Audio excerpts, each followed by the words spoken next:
orang kafir itu belum dikhitan. Makanya orang kalau masuk Islam mu'alaf itu yang pertama kali dilakukan khitan. Setelah dia bersyahadat, kemudian dia berkhitan. Nah, dengan khitan tersebut kan taharah dalam Islam yang baik. Jadi bukan akidahnya. Ya kalau akidahnya jelas lah, ya bukan akidah betul kan, kufur. Tetapi kalau yang masuk majlis di sini fisiki secara tubuhnya. Allah. Ya. Ya. Terus saya bagaimana cara kita di zaman yang terasik ini gitu. Ya. Dan juga kadang kita yang barusan untuk ini baru-baru ini merasa benar. Ya. Gimana gitu cara kita berdua. Iya, Syekh Salim bin Al-Hilali dalam kitabnya Tazkiyatun Nufus, beliau menjelaskan tentang Tazkiyatun Nufus itu memiliki cara-cara khusus atau tidak. Kata beliau, setiap ibadah yang masruh disyariatkan oleh Allah dan dicontoh oleh Rasul, maka ibadah tersebut bisa mentazkiyah si pelakunya. Jadi kesucian diri.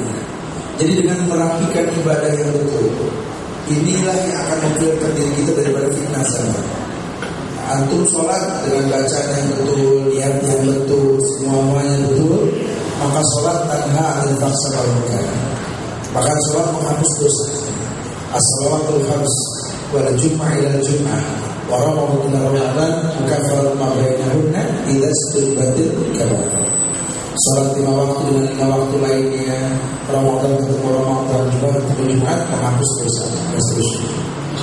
Makanya mengkritisi ibadah kita dengan cara mengkritisi iman kita kepada Allah, Allah akan mudahkan kita untuk istiqomah di atas sunnah dan seperti kita insyaallah. Antum bisa dilihat tidak dengan cara menghidupkan sunnah yang merupakan manfaat insyaallah. Di belakang ada lagi belum? Kan? Tahu ya? Kalau bapak ada tanya di kertas, Fadal saya kasih sebutan jadi nggak orang mahasiswa dapat hadiah. Fadal tidak ada? Antum.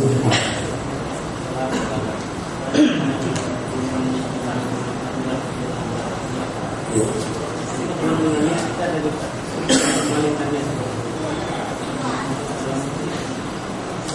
Sekali lagi.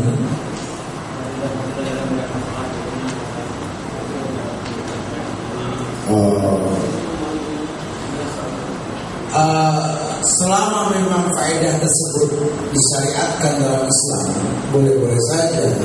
Tetapi kalau tidak masuk, maka itu zon, prasangka.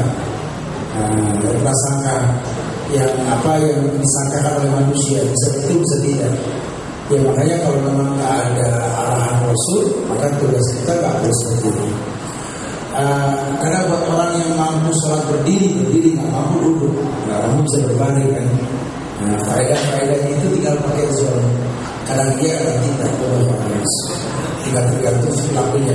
Ya memang resikonya merusak gerakan sholatnya gitu. Karena Rasul memerintahkan contohnya. Tentu semuanya ada manfaat. Silakan ambil hikmahnya, tapi bukan menjadi sebuah kepastian. Niatnya, artinya niatnya ini contoh atau bagaimana? Oh, betul. Ya, betul.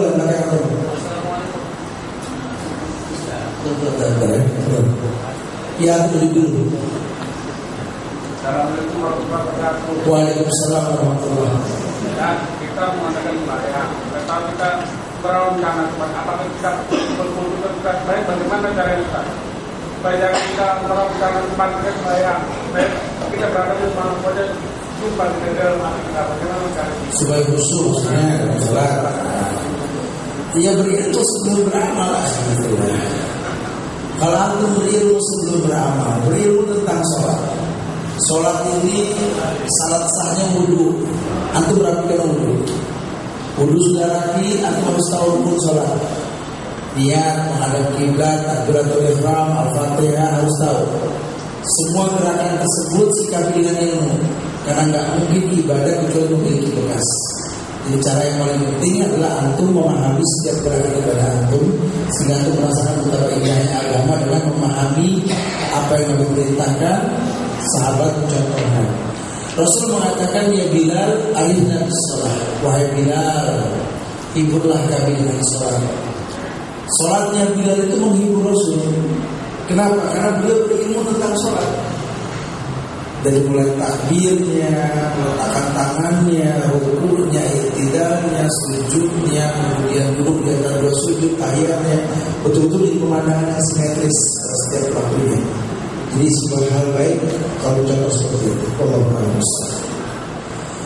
Fadal sekali lagi untuk misalnya jangan.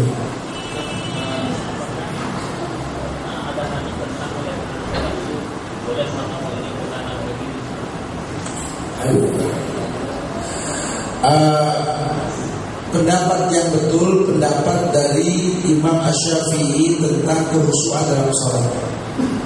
Walaupun memang Imam Ahmad bin Hanbal orang yang berpendapat bolehnya orang sholat mata memandang ke depan. Karena banyak sahabat-sahabat yang menyaksikan gerakan sholat Rasul dengan melihat tentunya, bukan pendapat Rasul. Tetapi Imam Syafi'i dalam kitabnya Al-Umm mengatakan bahwa khusyuk dalam sholat ini kewajiban setiap pelaku sholat. Sehingga kalaupun orang melihat tentu ada sabab. Karena ada hadis yang mengatakan sambaran setan itu ada diperbolehkan. Jadi ya ada syariat yang memerintahkan kita untuk memandang tempat sujud atau menunjukkan pada sifat sholat tadi. Ini sambaran setan. Jadi sambaran setan, orang yang melirik itu sambaran setan. Itu hadis-hadis lain yang menguatkan untuk kita khusyuk dalam sholat. Jadi kita merubah. Ada di yang berkaitan dengan sunnah masalah. Mudah-mudahan kita ingin ada. Itu antum, ya aku merasakan bahwa betul.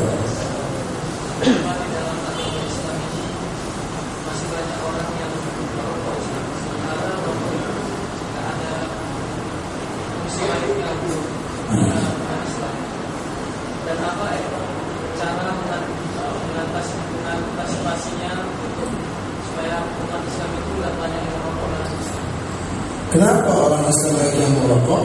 Tanya apa yang merokok, kenapa?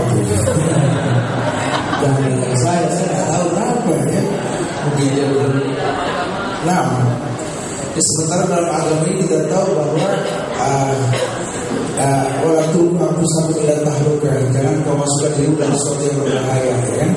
Dan rokok itu kan berbahaya. Makanya kalau sampai orang berani melanggar yang bahaya, ada sebabnya hukum.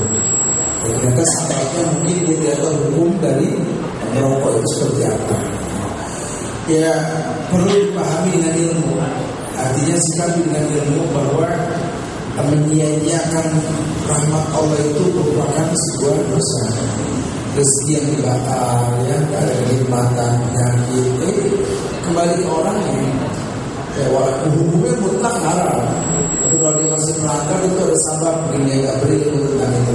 Nah tugas kita itu selalu mendakwahkan dia, jangan bosan mengingatkan bahwa yang merokok merupakan sebuah penyakit. Surat Al-Baqarah 186, Allah itu dekat, Dia mengabulkan setiap doa hambanya asalkan mereka beriman. Tapi mengapa kehidupan kami begini-begini saja? Ibu Neti, ya di sini ibu menyampaikan ayat, tapi ibu ngomongin sendiri. Kata ayat, Allah itu dekat, Dia mengabulkan setiap doa hambanya asalkan mereka beriman. Tapi mengapa kehidupan kami begini? Mungkin tak beriman, gitu. Atau mungkin imannya naik turun, sedang turun, nulis begini ya. Banyak yang kita lupa. Nanti ibu ya di rumah ibu bisa buka surat Al-Hujurat ayat 7. Al-Hujurat ayat 7.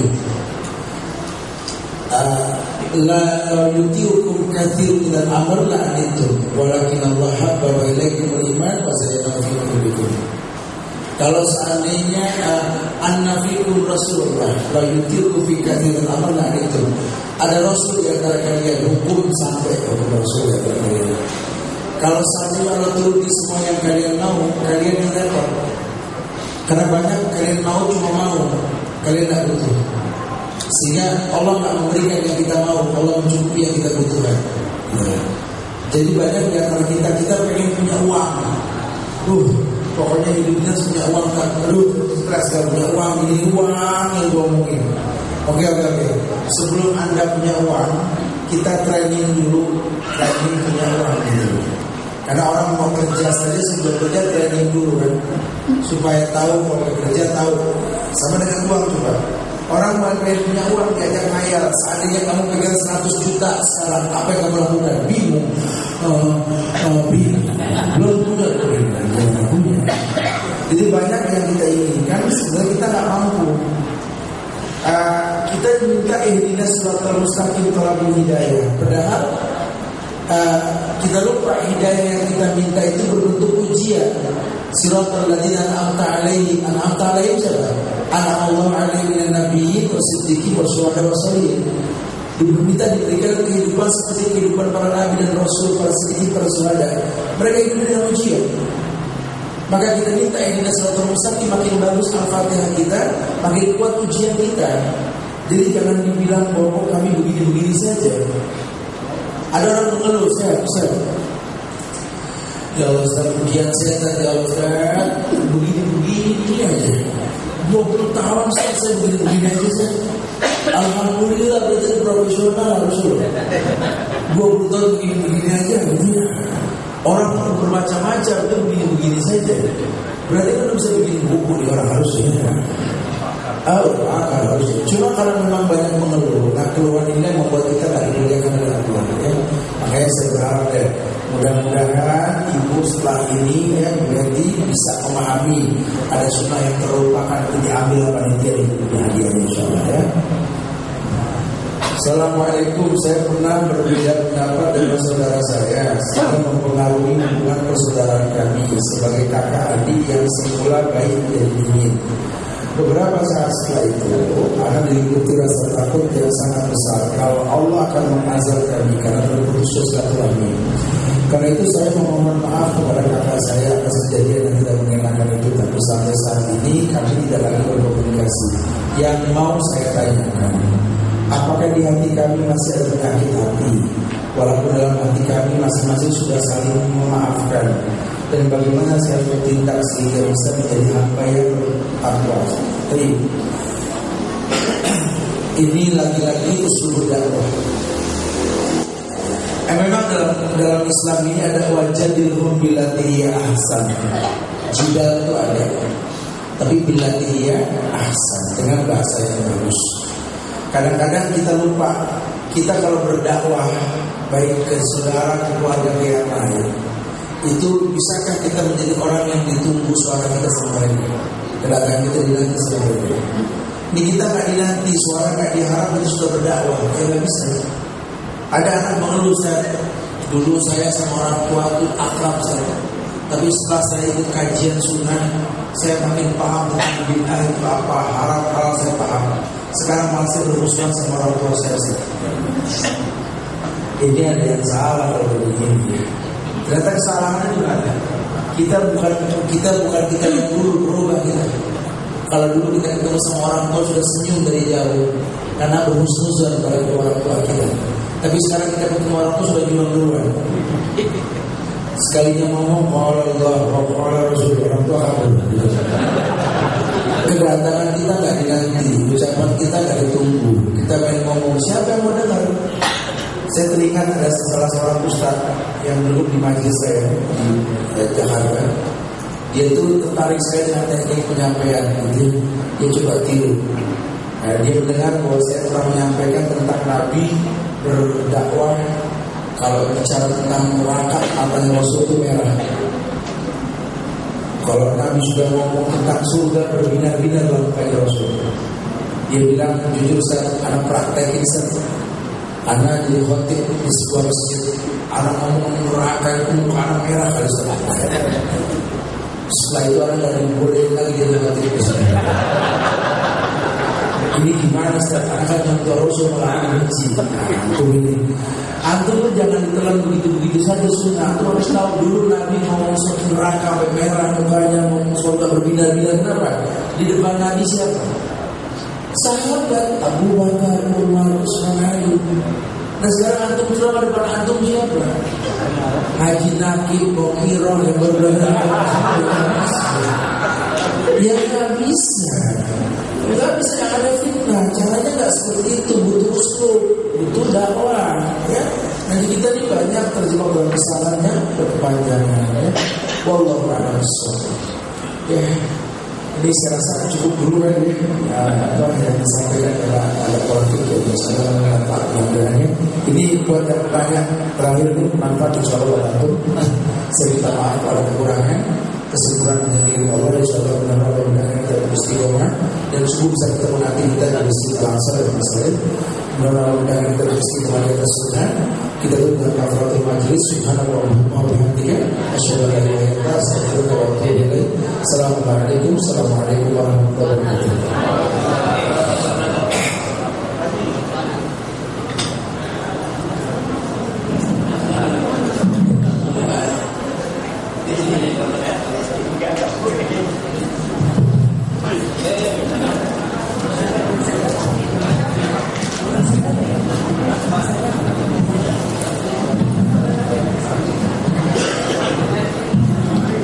Assalamualaikum warahmatullahi wabarakatuh.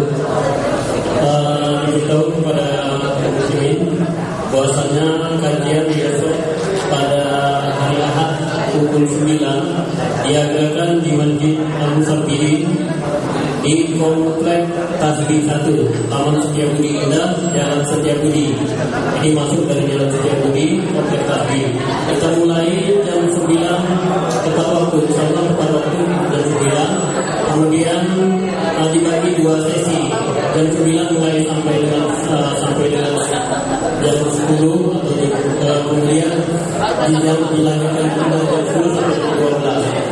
Itu ada 2 tema. Tema pertama adalah perbuatan keislaman dan yang kedua adalah